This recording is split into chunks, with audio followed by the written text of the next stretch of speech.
So if you take that and see, okay, it is an interest of theirs. They always want to be on TV. I've seen that wherever we've gone, even in Africa. You switch on a camera, all of them, we want to be on TV.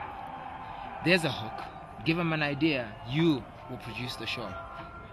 You're working with a serious idea right there. Some of the kids realize that there is poverty. That's a good thing. They realize that they need to get out of that. That's a good thing. It's even a better thing when they say, we are going to go make something of ourselves and come back and help our families. Nobody can touch that, because now you're dealing with youth who've got open minds. They're questioning what some younger people, or rather some older people in their youth, didn't question, because that was just culture. Some listen, this is how it is, and that's what it is. So it was wonderful to see this 21-year-old. He told me about the history of Haile Selassie, Menelik, who came before him, and the churches that are around, what they mean, what happens in different seasons in Ethiopia. I'm like, I'm 28 and I couldn't even tell you that about South Africa, man. Well, I recently started doing a little family documentary. That's a start. But at 21, he's telling me the history of the country of Ethiopia.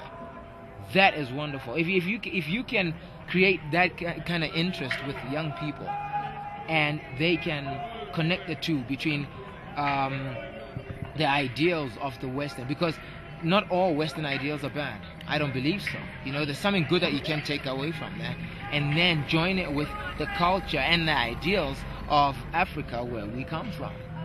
You got a winning formula there. I've just been blown away by the people of Ethiopia, the young people, where yes, there's a few that have been influenced by the cultures of hip hop or pop or whatever the Western worlds bring, but on the majority that I've seen, the young people are proud that Rastas are coming to their country and looking at it as the Holy Land, and therefore finding reason to say Ethiopia is great because this is who lived here, this is the culture, this is the things that we're known for, irrespective of the money not being here. Look, infrastructure here is not the greatest, but they have found pride in being Ethiopian, and if you can just switch that on,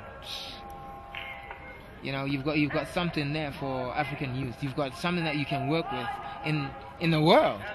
So people need to go back and find out, have interest in that. I think that there's a story. I mean, to say, whoa, you know, there's science, there's what you'd call natural science, if there's such a term. We'll make that one up now. But there's something that actually worked at a time when what we're using now wasn't there, when cell phones weren't there, when motors weren't there, when we weren't using oil to make petrol and therefore use the mechanics of a car to travel or a plane. You know what I mean? So finding those things out, I've found that they're interesting, and there has to be a way that we can put it out there and the youth can find it interesting to actually go out there and find out about. The downside to giving a young person, any young person, just a camera to go and record a history is that they'll go to their parents and their parents don't even know that history. So there's the danger. Need to find where is it they need to go and look for the history so that they have direction. Whereas you want them to document something that can be used for their lives and also for the world to see on some, okay, look, this is what happens in Gambia, this is what happens in Tanzania, because the youth documented it from their interest, and therefore they grow with that. And that's what they can hold as their gold, better than the mineral.